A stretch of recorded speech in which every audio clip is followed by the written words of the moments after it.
If you told me this was all 3 years ago, it might be a different discussion. It wouldn't be a discussion about borrowing money. It would be a different picture. But instead, we're 3 minutes into this, not 3 years into this. So you Okay. need to sustain a life with very little stress, and adding debt to this is not the thing. So thank you, boss, for the new job. I'm sorry, I'm a minute out of prison and I don't need to be borrowing money right now. I'll have to drive your truck for a while longer until I can save up and pay cash for something. Alright, guys, this caller thought they had a reasonable plan until Dave Ramsey starts asking questions and the entire story falls apart. The excuses get exposed. As the pressure ramps up, Dave Ramsey goes straight into brutal truth mode. What starts as a simple call quickly turns into a complete financial meltdown. Subscribe now to Debt Disaster Daily for more financial chaos. I'd appreciate it if we get those subscriber counts up, since most of you who are watching are not subscribed. So, once again, hit that sub button. Truly appreciate it. Let's get into it. I'm basically a subcontractor working for a company. I have to be doing a lot of driving, need a personal vehicle. Right now, my boss is lending me one of his. I currently have a broken down truck that needs an engine, probably around a $5,000 fix. If I get that fixed, my boss will give me the equivalent of a 20 to 33% raise across the board on my job.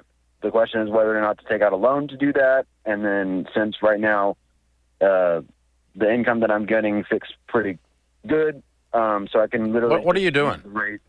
What's that? What do you do for a living? I clean swimming pools. Okay. All right.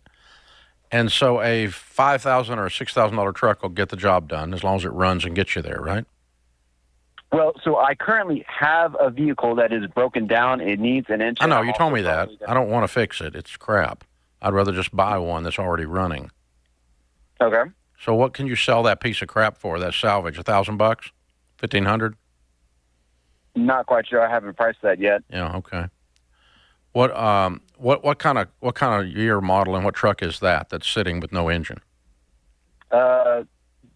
2001 or maybe a 2003 Ford F-150. Okay. Yeah. So you can buy that car with an engine running for $5 or $6 grand. Yeah. Okay. And what are you making? How much do you make before he gives you this 20 or 30% raise? Net is 33.5. Gross is 30 after my 1099 taxes. 33,500. Yes. Okay. I'm making about, yeah. Yeah. Okay. And so a 20% raise is $7,000. Does that sound right? Yeah, 20% of 33. Okay. Mm-hmm. And so, yeah, so you break even after 1 year. Okay. If you spend $7,000 to get a truck, and he pays you 20%. How long have you been working for this guy? Well, so he's the one that trained my dad. I've been working for my dad for ever since I'm 28. I've been working for my dad off and on since I've been 15. I recently had a life destruction event and literally have started working last week. Back in this job that I have, like. What's a life destruction event? Oh, yeah, that's a great question. Was it a woman? Was it another dude? Or was it... Did he just financially wreck himself? Like, what's going on? What is going on? I had a mental health crisis. During the mental health crisis, there was family violence happening between me and my wife. I got put in prison for that. Even though in Texas there's supposed to be provisions for helping people with mental health, to not just put them in prison, but that didn't happen with me. So, okay. How long were you away? 2 years and a month, and then I got a violation and was back in for another 5 months. So I'm back out a week now. So, dear Lord, that is disgusting. Wow, the fact that they allow that going on in Texas. Wow, come on, man, do better. Not the guy, but like Texas itself. Like, come on, man, what's going on? Okay. No. Yeah, don't borrow money, please. You do not need to borrow any money. You're coming off of a highly unstable situation and you haven't stabilized yet.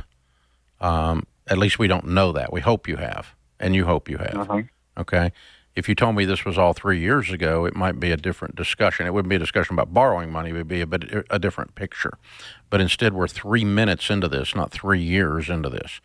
So you need to sustain a life with very little stress, and adding debt to this is not the thing. So thank you, boss, for the new job.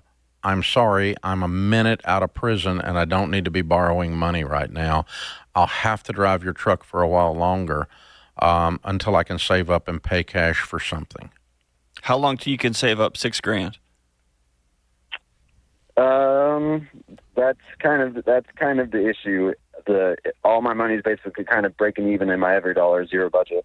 Where's it going? 1 second. Biggest expense is $300 in gas, since I'm spending about 105. I'm purchasing about 105 gallons a month. Come on, load, please. Cool. Well, how much is your rent? That's it. Me and my wife are currently separated. She has a $500 rent. I have a $250 rent. You have to pay the $500 rent? Yes. Why?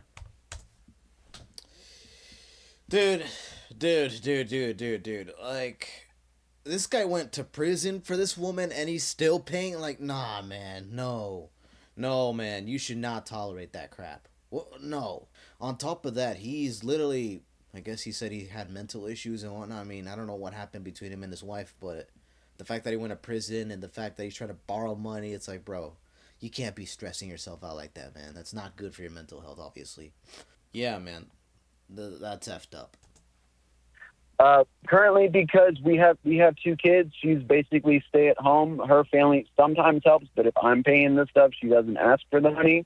And currently, because of the family violence, there's a no contact order, so I cannot coordinate anything with her. So I'm kind of defaulting to doing everything, basically. Yeah. Well, I'm going to help you. You don't have to do everything.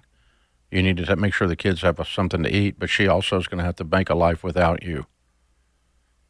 And so and that means she has to develop a way to live sustainably without you feeding her.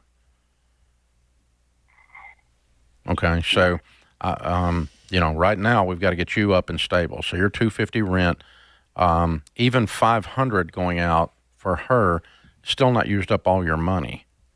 So you've just started. This is real fresh. Thomas, please don't go borrow money to buy a truck to work for a guy that you've been working for 10 minutes, even though you've known him 100 years.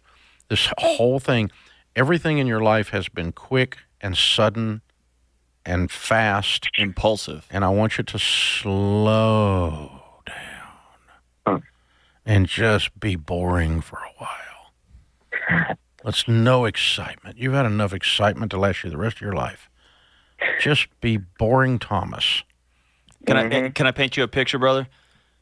All right. The last 2.5 years, somebody told you when to get up, when to eat, you could go outside, what you were going to eat, right? Yep. When you borrow money, that bank tells you, I don't care how you feel, you're going to work tomorrow because I want my money. You already took my truck. Oh, you lost that job? I don't really care. You're doing this because, right? And so what I don't want you to do is walk out of prison and then walk right back in voluntarily. And that's what borrowing money does. Stay free. Yeah, that's good. That's good. Stay free. Hang on. I'll send you a copy of the Total Money Makeover, and we'll help you as you rebuild your life. And just steady and slow. Yeah, that's a perfect way to end it right there. I mean, if you're in this situation, moral of the story, you gotta take it easy, dog. Especially if you just dealt with a crazy relationship at this point. And the fact that you want to borrow money and the fact that you want to pay for this woman who doesn't even live with you anymore. At some point you gotta be like, yeah, no, I gotta lay my foot down. No, enough is enough. I gotta fix myself first before I can even start helping others. I mean, obviously feed your kids. That's pretty obvious right there. But you can't be paying that much, and honestly, you can't really be trying to help everybody as you're breaking down even more. And the way this guy pictured prison, well, I mean, you're going from one prison to another, borrowing money. So I would just completely take it easy, especially if you're fresh from prison. The actual prison, not the money one. But I digress, guys. Thank you guys for watching. This is Debt Disaster Daily. Subscribe for more clips like these. I know there's like 90 some percent of you guys watching who are not subscribed, so please subscribe, comment down below, share your thoughts, like the video, and we'll catch you in the next one.